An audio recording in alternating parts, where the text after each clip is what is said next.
We're joined by the winning connections out of the Saudi National Bank 1351 Turf Sprint, won by Annaf. Ed Foster, the winning owner, to my left-hand side, Mick Appleby and Rossa Ryan to my right-hand side. And Mick, we'll start with you. This horse has gone from strength to strength in the UK and once again has delivered the goods under a brilliant ride. Yeah, I mean, gave him a great ride. So it's all down to Rossa, not my training. You might have a small part to do with it. I mean, this horse has come from nowhere over the last couple of seasons, but every year seems to improve and improve. Yes, he keeps improving and keeps surprising us. So where we go next, God knows where we go. Possibly, I mean, he has got an invitation to Japan now, so he'll possibly go there next. And he was an all-weather horse initially. He's progressed from the all-weather onto the grass. Has the rate of improvement taken you by surprise? Not really, because we've always thought he was a good horse and thought he would get better with age. So, I mean, there could be some more to come yet. And for you, this must be quite a pride moment. Breeders' Cups last year, you've been out to Dubai. There's not many of these big meetings you've not managed to make your mark on. No, I'm making a habit of it now. Sky's the limit. And Rossa, we just chatted to you a second ago. It was almost reminiscent of when he won a race in the UK called the Catchy Stakes a couple of years ago. It was reminiscent to that, the way you've brought up that inside rail. Yeah, I suppose with Annaf, I don't know. I don't know whether it's been me or but I've always tended to just ride him for luck, and it seems to be working for him. He lets the hard hitters do the running early and picks up the pieces.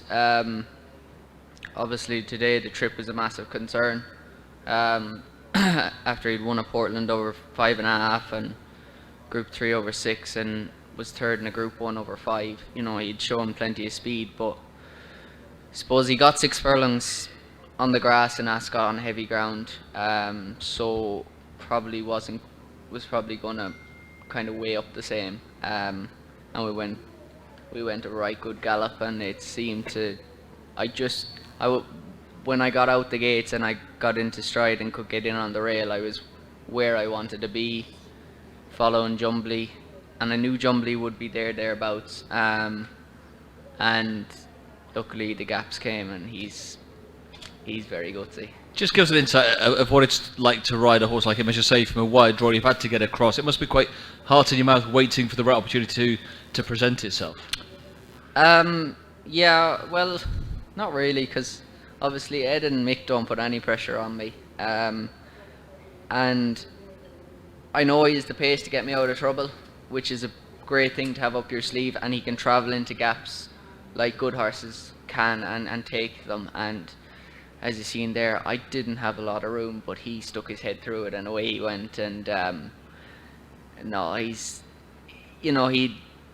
I think it was someone said it to me the other day, something like 13 runs last year, and as the year went on, the better he got. And obviously this year he went to Lingfield for the Catchy again, came up short, but we always knew he'd improve, and he's done the main work today, which was the main thing. And for you, a significant moment in your career, I guess. You've had the retained job. You've been out on your own last year. You've made a real good job of it, over 200 winners, and to come here on a big stage like this and be able to show what you can do must be an important moment for you. Oh, brilliant, because I think I picked this lad up as a spare one day in Lingfield in a handicap, and it was just same sort of thing, drawn 9 and 9 around Lingfield over 6 furlongs, and I had to just drop him out and bide me time, and a relationship formed from there.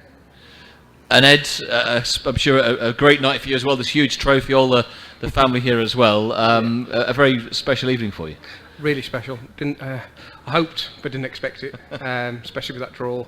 But I was delighted, really delighted. And this horse has taken you on some journey, from the all-weather tracks in the UK to big handicaps at Doncaster to better races at Ascot, and now out here to Saudi Arabia. Well, yeah, we bought him and he was classed as a he's certainly not now, is he? He's took us everywhere, Ascot, Korea, and here, yeah. What's your experience of horse ownership so far? Only been in it a few years. Moved to Mick about 3 years ago, and I haven't really looked back.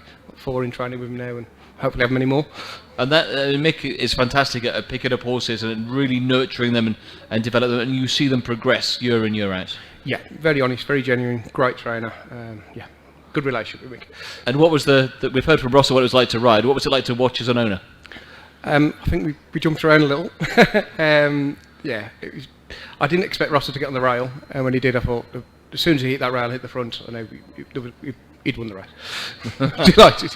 Yeah. And Mick, what's the optimum conditions for this horse? It's one on soft ground in handicap company under top weight over 5. Is one here tonight over the best part of 7. What would be his ideal race if you could form one for him? The jockey probably knows that better than me. But I think just as long as he gets a good pace to aim at, he likes to come from behind, and I think as long as there's a strong pace and the pace collapses, then that's when he's at his best.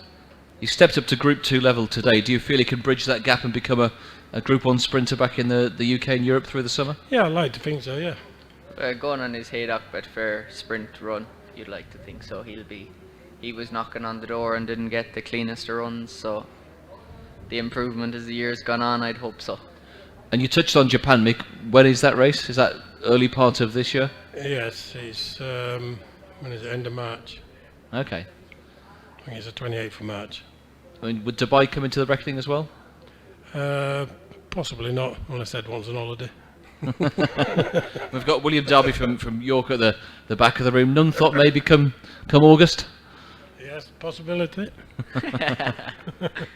Any questions for Ed or for Mick or for Ross from the floor before we finish up? Yeah, just one over here.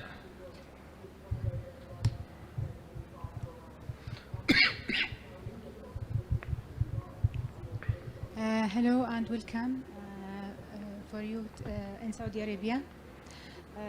Congratulations. May I ask your attendance at the Saudi Cup, and that you are competing with the world's Knights on Saudi soil and in the King Abdulaziz Equestrian Arena. Was the race difficult in its course with this world class horse and international knights? How tough a race was it, Mick, against these international horses? It's clear. My ask. To me or to him? Yeah, for you. Oh, for me. Well, there was quite a few kind of British raiders over as well, so kind of knew where what was going to happen with them. And as last year it went, the French runners, I'd ridden other horses against them, so I kind of knew where I was. It was the only real grey area we were was the Japanese horses. But speaking to Ryan and Oisin Murphy, who kind of know the Japan form probably better than I would,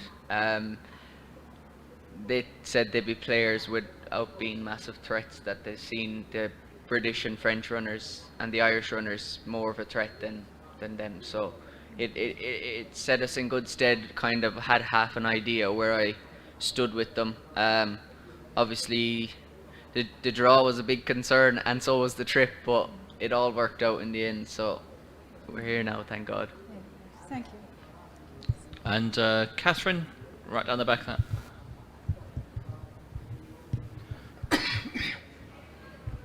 Hello, congratulations first. Mick, that's your third big international success in as many months after Italy and of course the Breeders' Cup. How do these big international wins measure up to some of your domestic successes? Yeah, I mean, obviously, it makes it all worth it. I mean, it's great going abroad and sort of winning some of these big races. I think it sort of puts the old yard on the international map. It's huge congratulations to all the old yard who work hard all year round, and they all deserve this. Good stuff. Well, we're all done, I think.